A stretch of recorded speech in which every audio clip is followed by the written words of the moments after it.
Assalamualaikum warahmatullahi wabarakatuh. Apa kabar semuanya? Saya doakan semoga Anda dan kita semua senantiasa diberikan kesehatan dan semoga Allah senantiasa memudahkan urusan kita. Baik, kembali lagi bersama saya Anissa di video pembelajaran mengenai basis data. Baik, pada kesempatan kali ini kita akan masuk ke pembahasan mengenai spesifikasi basis data. Ya, setelah kita kemarin membahas mengenai bagaimana cara merancang basis data ya dengan menggunakan teknik model entity relationship dengan menggunakan entity relationship diagram ya, dimana kemarin kita sudah coba buatkan entity relationship diagramnya, kemudian kita sudah membuatkan transformasi diagram GR ke LRS, kemudian kita coba sudah buatkan ke logical record structure-nya atau LRS-nya, kemudian sampai terbentuknya tabel ya. Nanti tabel yang dihasilkan itu akan kita buatkan spesifikasinya.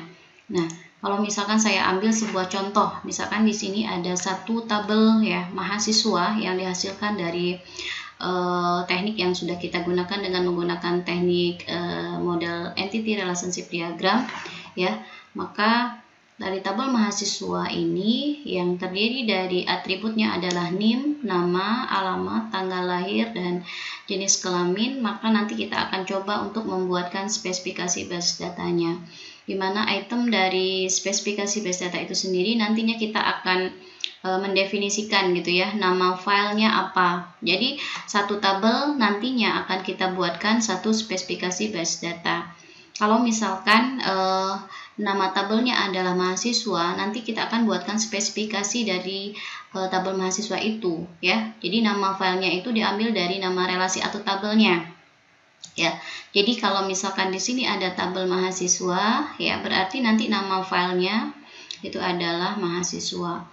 Kemudian yang kedua ada medianya, media penyimpanannya ya. Nanti kita akan menggunakan media penyimpanannya, pilih salah satu saja ya. Kita akan pilih di sini ya, media penyimpanannya adalah hard disk. Nanti datanya mau disimpan di mana? Kita simpan di hard disk ya. Kemudian di sini ada isi dari filenya ya.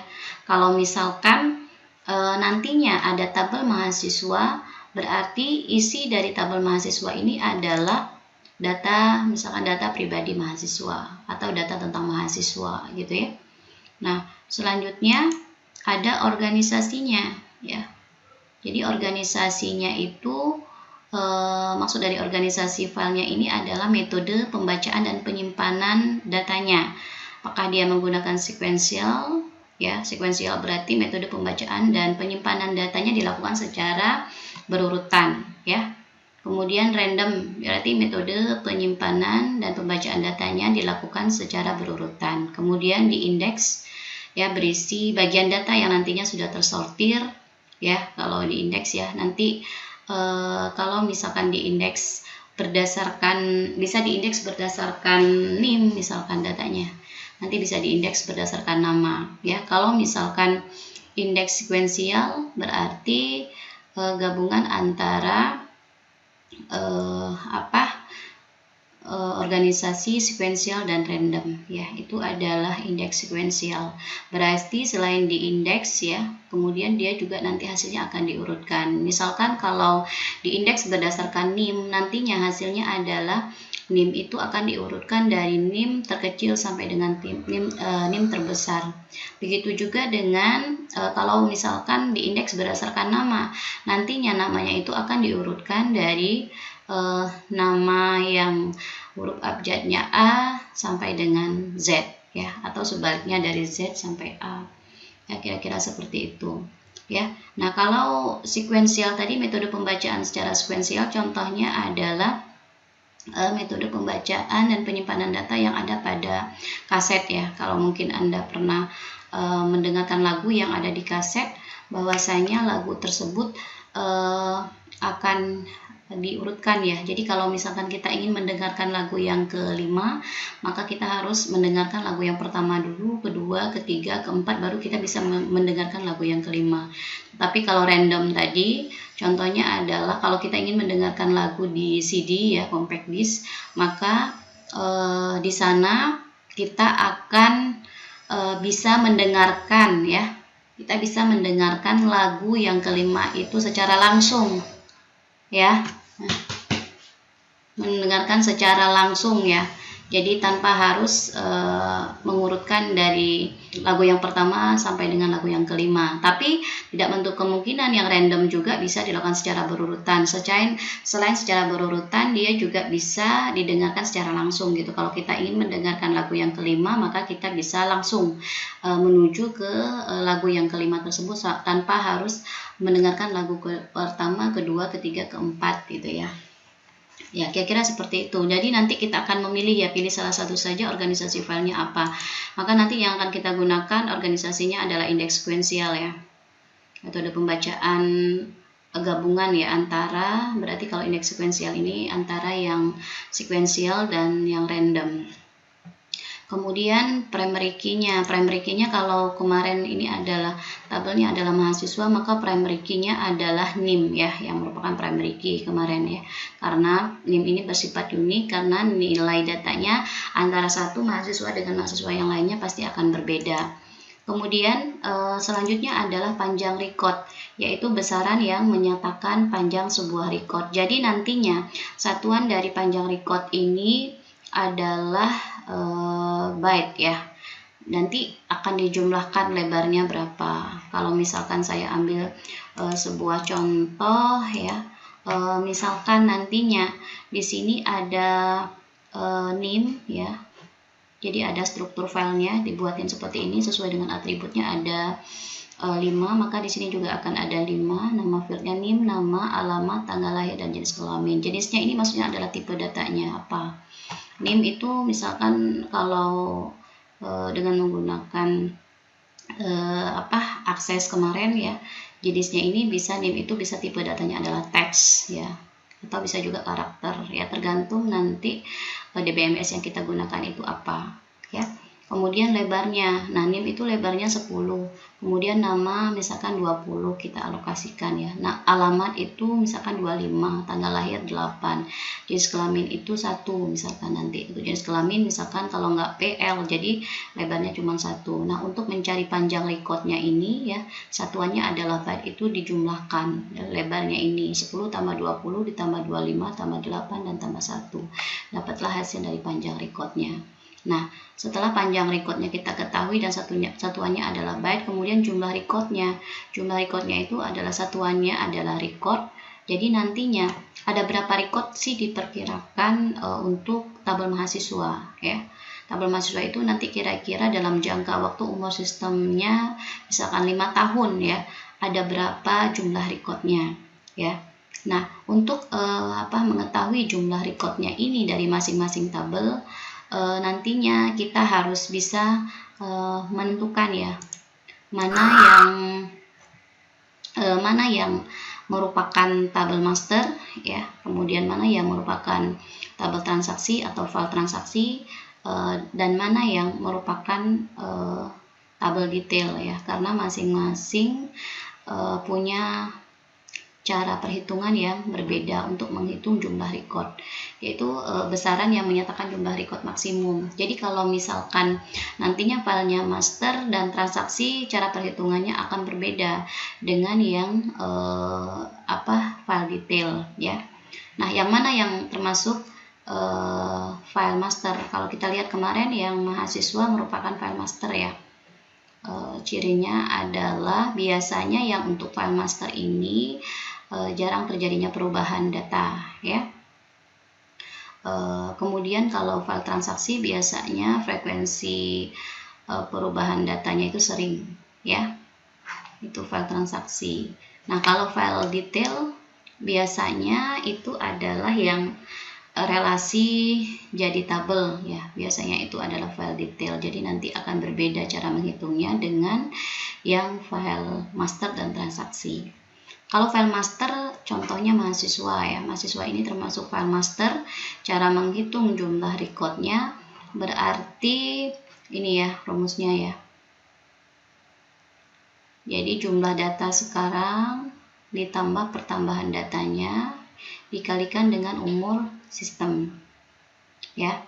Jadi kalau misalkan saya ambil sebuah contoh ya, misalkan ini tabel mahasiswa ya, jumlah data sekarangnya ada berapa ya, jumlah data sekarangnya ada misalkan jumlah data sekarangnya misalkan untuk saat ini ada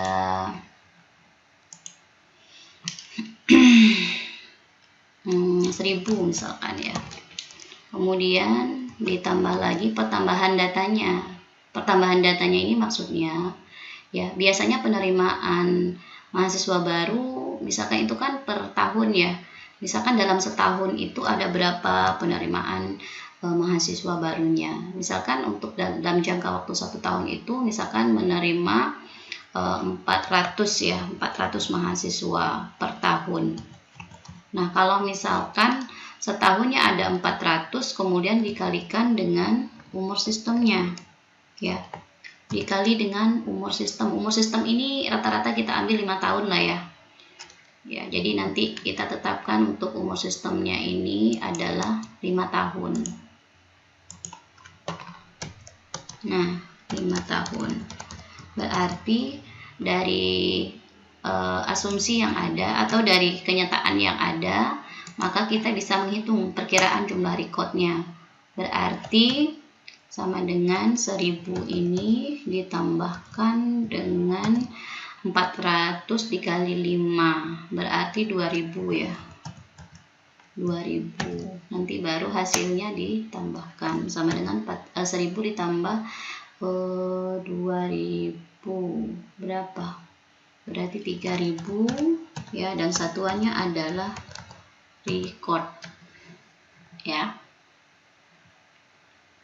Oke, kira-kira seperti itu ya. Jadi nanti jumlah recordnya itu adalah berapa? 3000 record ya. Nah, kalau yang untuk file transaksi berbeda lagi. Kalau mungkin kita ambil sebuah contoh lagi, misalkan kasus ya, seperti yang sudah kita bahas di pekan sebelumnya. Misalkan ada tabel apa lagi misalkan. Oke, kita ambil sebuah contoh tabel mana ya? Nah, sini ya. Oke, ini misalkan nih.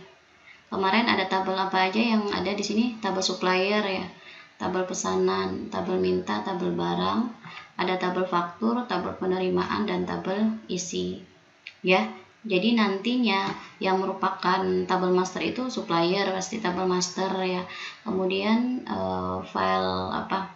Pesanan. Nah, pesanan ini merupakan file transaksi. Nah, kalau misalkan kita ambil sebuah contoh lagi ya. Kalau misalkan kita ingin menghitung jumlah recordnya ya, menghitung jumlah record untuk file apa tadi itu? Supplier misalkan. Gimana caranya?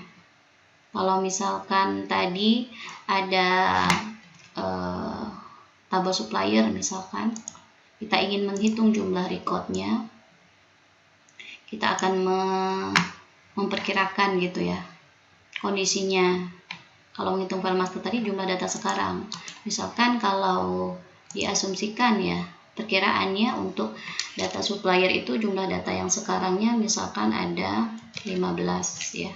Kemudian ditambah lagi dengan pertambahan datanya ya. Kalau misalkan ada data supplier, pertambahan data supplier itu dalam sehari nambah itu enggak sih? Ada nggak sih nambah data supplier? Kalau misalkan tidak berhari, jadi penambahan datanya bisa per bulan. Jadi bisa per hari, bisa per bulan, bisa per tahun. Jadi kalau misalkan ya pertambahan datanya itu per bulan, misalkan dalam sebulan itu ada nambah 1 supplier misalkan, berarti ini 1 per bulan ya. Dan umur sistemnya tadi adalah, misalkan kita perkirakan 5 ya, 5 tahun ya. Maka asumsinya adalah kalau misalkan ada 1 per bulan ya. Kalau dalam sebulan ada 1, berarti dalam setahun ada 12 ya. Berarti dikalikan 12. Kalau sebulannya ada 1 supplier pertambahannya, kalau setahun dikalikan 12, nanti kalau 5 tahun berarti dikalikan 5 ya. Ini hasilnya berarti 15 ditambah 15 ditambah berapa hasilnya? 12 kali 5 berarti 60 ya. 60 berarti hasilnya sama dengan 75 dan satuannya adalah record ya, record, sorry. Nah, jadi gitu kira-kira ya cara menghitung jumlah record. Jadi kalau yang contoh yang pertama tadi, misalkan ini contoh menghitung jumlah record untuk data mahasiswa, ini perkiraan ya. Jadi nilai angkanya ini nanti sesuai dengan realitanya seperti apa ya.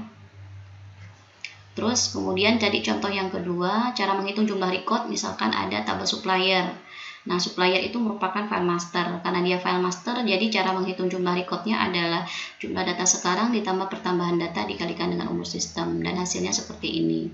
Nah, kalau misalkan jumlah recordnya file transaksi seperti apa? Jadi untuk file transaksi itu rumusnya adalah frekuensi dikalikan dengan umur sistem. Maksudnya seperti apa? Tadi salah satu contoh tabel transaksi adalah pesanan ya, misalkan. Nah, kalau misalkan ada tabel pesanan, maka cara menghitung jumlah recordnya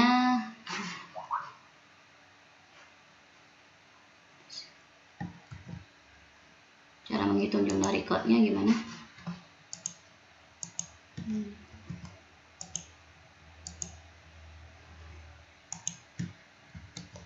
Jadi kalau ingin menghitung jumlah record file transaksinya ya, contohnya tadi adalah pesanan, maka cara menghitungnya adalah frekuensinya dikalikan dengan umur sistem. Jadi bedanya antara file master, cara menghitung file master dengan file transaksi itu hanya bedanya di sini aja. Jadi jumlah data sekarangnya tidak ada kalau di file transaksi, berarti ini dihapus gitu ya, nggak ada. Kemudian rumusnya adalah frekuensi saja, frekuensi dikalikan dengan umur sistem. Jadi frekuensinya maksudnya seperti apa? Kalau misalkan ada data pesanan, jadi pesanan itu kira-kira dalam sehari ada berapa kali terjadinya pesanan ya. Pesanan itu terjadi dalam sehari ada berapa kali misalkan. Misalkan kalau dalam seharinya itu kira-kira pesanannya ada 20 pesanan misalkan per hari ya, rata-rata 20 pesanan per hari, berarti dikalikan dengan umur sistemnya. Umur sistemnya tadi adalah 5 tahun ya, kita ambil ya. Nah, kemudian kalau asumsinya tadi ada 20 per hari ya, kenyataannya ada 20 per hari, perkiraannya berarti dalam sehari ada 20, berarti dalam sebulan itu dikalikan dengan 30 ya, karena ada 30 hari ya. Jadi kalau dalam seharinya ada 20, berarti dalam sebulannya kan ada 30 hari tuh. Dikalikan dengan 30, kemudian baru dikalikan dalam setahun ada berapa, berarti dikalikan 12. Berarti untuk setahunnya kan berarti ada 20 dikali 30 ya, dalam sebulan ada 30 hari, kemudian dikalikan dengan 12.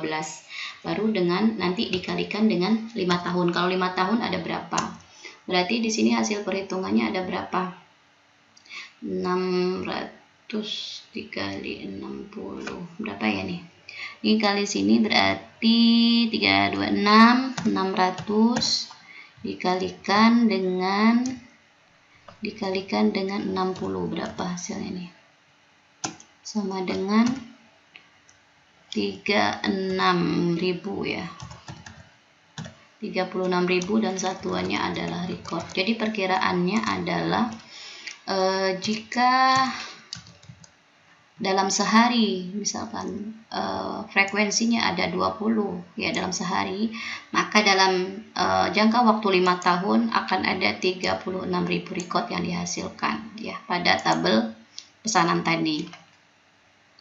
Nah, kemudian setelah kita mengetahui ya cara menghitung jumlah record file transaksi, bagaimana caranya menghitung file detail, yang mana yang termasuk file detail. Kalau mungkin kemarin kita sudah bahas mengenai yang ini ya, maka supplier merupakan tabel master, ini merupakan file transaksi, kemudian minta ini termasuk file detail. Bagaimana cara menghitung tabel minta ya, cara menghitung jumlah recordnya. Maka cara menghitung jumlah recordnya adalah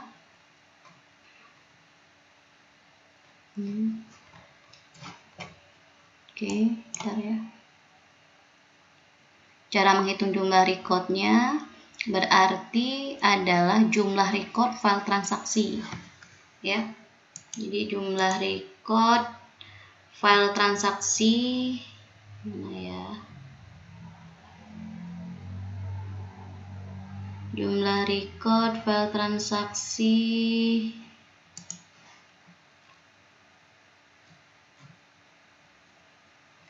ini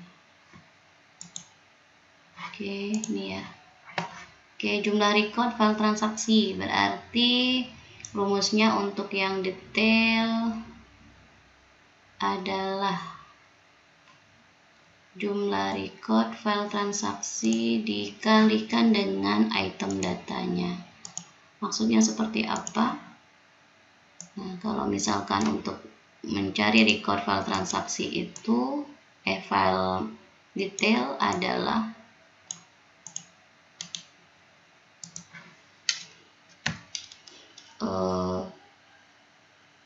jumlah record yang pesanan ya, karena isi tadi berhubungan dengan entitas pesanan ya, tabel pesanan.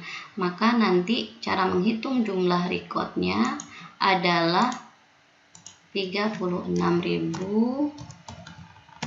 dikalikan dengan item data ya, dikalikan dengan item data ya. Kemudian item datanya maksudnya seperti apa? Kalau mungkin di pesanan itu kan isinya barang ya, jadi nanti ya di pesanan itu ada berapa banyak item barang yang biasa dipesan oleh supplier, yang dipesan ke supplier. Berarti ada berapa item barang, saya ulangi ya, ada berapa item barang yang nantinya biasa dipesan ke supplier. Misalkan rata-rata yang dipesan ke supplier itu item barangnya misalkan ada 10 ya, maka nantinya 36.000 ini dikalikan dengan 10 item data tadi dan hasilnya adalah 360.000 dan satuannya adalah record ya, kira-kira seperti itu. Ini untuk menghitung tadi ya, untuk yang file master sama dengan yang ini ya. Ini tadi adalah file master mahasiswa, ini file master supplier tadi contohnya. Yang ini adalah untuk menghitung file transaksi, contoh transaksinya adalah pesanan. Nah, yang ini tadi adalah isi ya, file detail yang relasi jadi tabel ya. Cara menghitungnya tadi adalah jumlah record file transaksi yang ini ya dikalikan dengan item datanya, dikalikan dengan 10 misalkan ya, maka hasilnya adalah 360.000 record ya. Kira-kira begitu cara menghitung jumlah recordnya ya. Mungkin itu saja ya untuk penjelasan mengenai jumlah record ya. Jumlah recordnya tadi sudah dijelaskan ya, apakah dia termasuk file master, file transaksi, dan file laporan. Setelah itu strukturnya seperti ini. Jadi strukturnya ada nama fieldnya, jenisnya atau tipe datanya, lebarnya berapa. Ini juga bisa dikosongkan saja. Ini adalah keterangan mengenai atributnya ini. Ya, NIM itu kan disingkat ya. Berarti keterangannya adalah nomor induk mahasiswa, nama berarti nama mahasiswa, dan sebagainya. Ini adalah keterangan mengenai atribut yang ada di sini. Ya, mungkin itu saja ya penjelasan untuk pertemuan kita kali ini ya. Terima kasih atas perhatiannya. Insyaallah kita ketemu lagi di video pembelajaran selanjutnya. Assalamualaikum warahmatullahi wabarakatuh.